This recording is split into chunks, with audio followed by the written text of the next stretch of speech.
Welcome to the Parker Street Food Company. My name is Damien and today I'm going to show you how to make a classic Quiche Lorraine. The first thing we're going to do is start with the pastry. Now we're making a classic short crust pastry here where I've taken 120 grams of plain flour. I'm going to sift it into my bowl here. Removing any lumps. And into that I've got 90 grams of unsalted butter.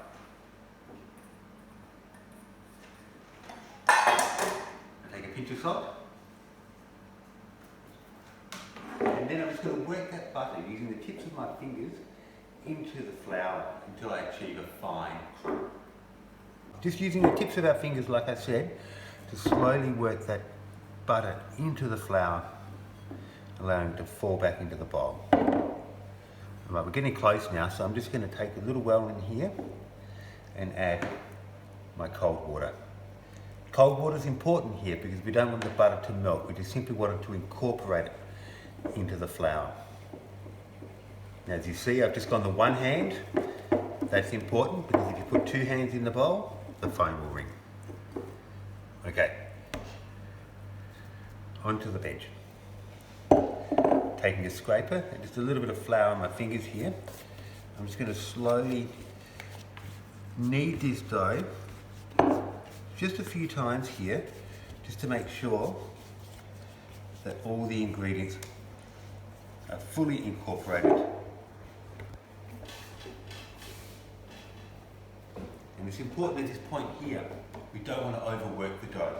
This is a short pastry. The more we work it, the tighter it's going to become. So don't be tempted to treat it like bread. It's not necessary. So as you can see here now, my dough has come together, everything is evenly distributed. I'm going to pack this into a disc, lightly flour it either side, and then I'm going to wrap that in cling film, pop it into my fridge. Two things are going to happen while it's in the fridge. One is the butter is going to start to firm up, which is going to make it easier when we go through that rolling process. But two, the gluten is going to start to relax in the flour, and that will help to prevent the dough from shrinking when we blind bake it. Okay, so this dough has been in the fridge resting for about 30 minutes. As I said, the butter's slightly firm and that gluten is nice and relaxed. Now time to roll it out so we can line our tin.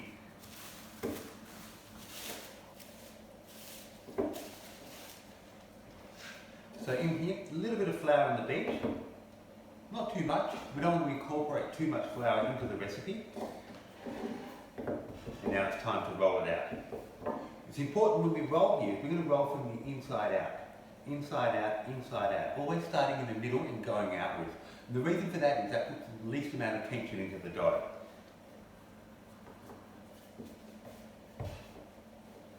Turning as we go, and I'm just moving that dough at the same time just to make sure that it doesn't stick to the bench. If we keep turning the dough in quarter turns as we roll, then we should maintain a relatively even circle, which means that we will line the tin nicely without too much wastage.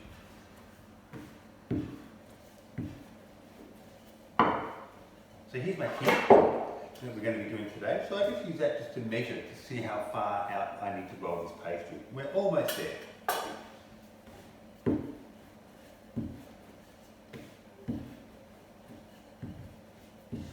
Okay. So there's our pastry. It's probably about 2 to 3 mil thick and ready to line the tin. Okay, I haven't greased this tin or sprayed it or floured it because it's a non-stick tin. I'm going to take my dough here, my pastry, and place it relatively central to the tin. And using my finger and lifting the pastry as I go, I'm going to start to press that pastry into the tin. Okay, nice and gently. And now what's important here is that we square the pastry into the corner. So we have a nice filled tin. Okay, so with the overhang here, as we can see, I'm just going to anchor the pastry with my finger with one hand, and using my thumb, I'm going to start to press down with the other. I'm just peeling it back as I do to make sure that the pastry is nice and snug in the tin and clean at the edge.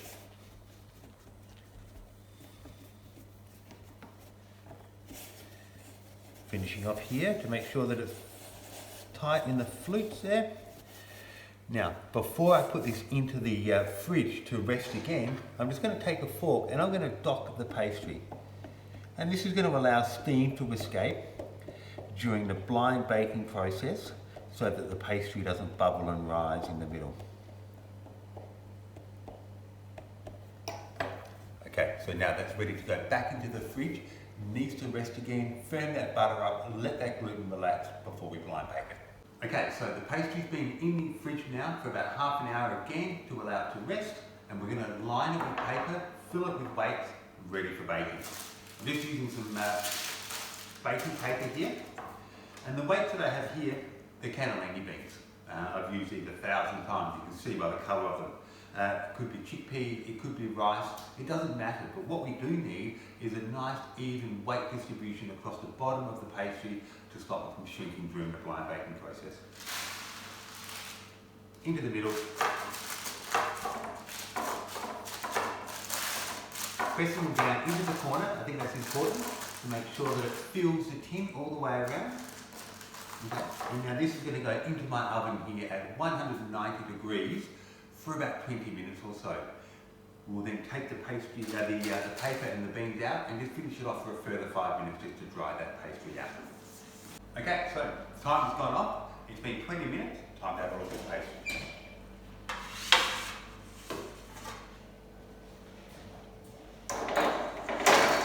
Beautiful. Okay, so here.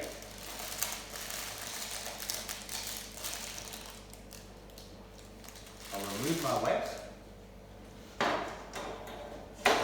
We can see the pastry is beautifully cooked on the outside here, nice and light and gold. They haven't shrunk, which is terrific, but you can see a few blonde spots on the pastry here, and that's where it's been in contact with the paper.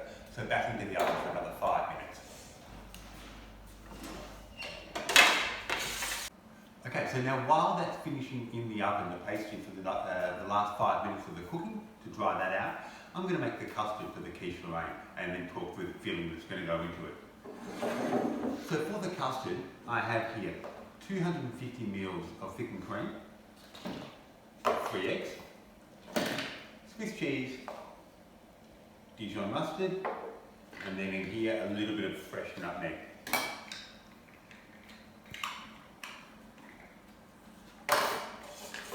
So what we'll do here is in with our cream.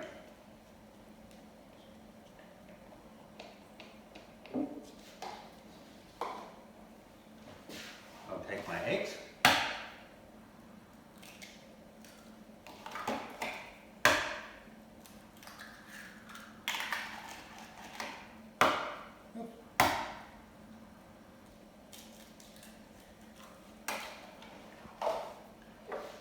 Dijon mustard. And don't be shy, I like plenty of mustard in this. I'll take a scrap of nutmeg. It doesn't have to be fresh nutmeg. It's a luxury that I've got here, but a little bit of ground nutmeg is absolutely fine. It's going to do the same job.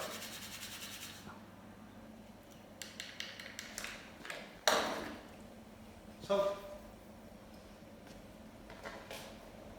And then fresh pepper.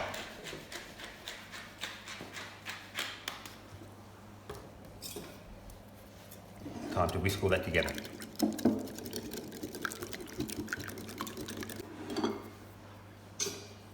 Back at my fork here from before. Beautiful. Okay, so that's the custard for our quiche. Now, doesn't matter what sort of quiche you're making. If you're going to make a pumpkin quiche, or a spinach and ricotta quiche, or caramelized onion and olive quiche, the custard remains the same. So the filling, I guess, is interchangeable. But today we're going to be making the Quiche Lorraine. So for the Quiche Lorraine, what I've got here is prepared earlier sautéed onions and bacon in here. So to that, I'm going to add that in here.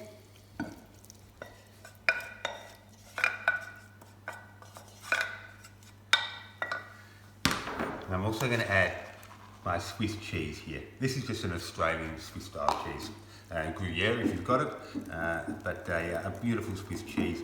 I'm going to mix all of that in together, and now that's ready to go into the baked tart case. Alright, we're getting close. We've got our blind baked tart case here. I had a couple of crumbs in here before from the old blind baking bead, so I just used my pastry brush here just to remove those last few there. Our custard we've made, it's got the onions, it's got the bacon, the mustard, the nutmeg, all the good stuff going in here. So now we're going to fill our tart case. And I want it to be fairly full, so I've got it on my baking tray ready to go. And I'm going to start pouring this in, working the filling in as I go, so it's nice and evenly distributed.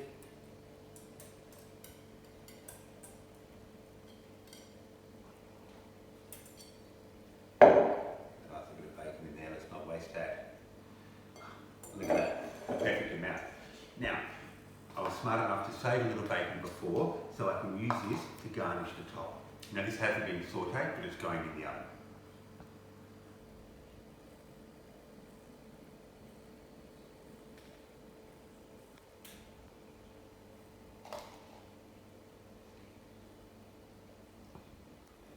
Terrific, ready to go into the oven. Now when you see the recipe, you'll notice that the temperature has been lowered to cook the custard in here. The pastry is cooked, we don't want to cook that anymore. What we want to do now is to cook that custard in there nice and gently so we don't overcook the eggs and they don't scramble. Here we go.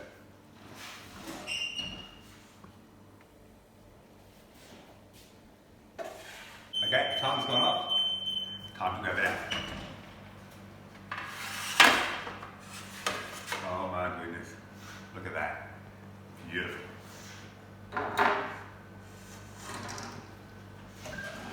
Now this is a temptation, okay, because it smells so good and you want to get stuck into it, but please let it rest for about 20 minutes or so.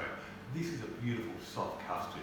You can notice we had that 250 mils of cream and there's only 3 eggs holding that together. So if we cut into that now, chances are it's going to spread out a little bit. So give it 20 minutes, allow it to settle down if you can, and then we'll crack on. Hey, thanks for joining us here at the Parker Street Food Company for our Quiche Lorraine recipe. I hope you enjoyed it. I had fun. Hey, we're going to be doing this again, but if you want this recipe, there's going to be a link below, somewhere down here. One of the kids will put that in for me. You know, look out for that. I don't know how that works. I'm the cook. But thank you for joining us. If you're looking for the recipe, it'll be on our website. Come and visit us in Kyneton. Look forward to seeing you soon.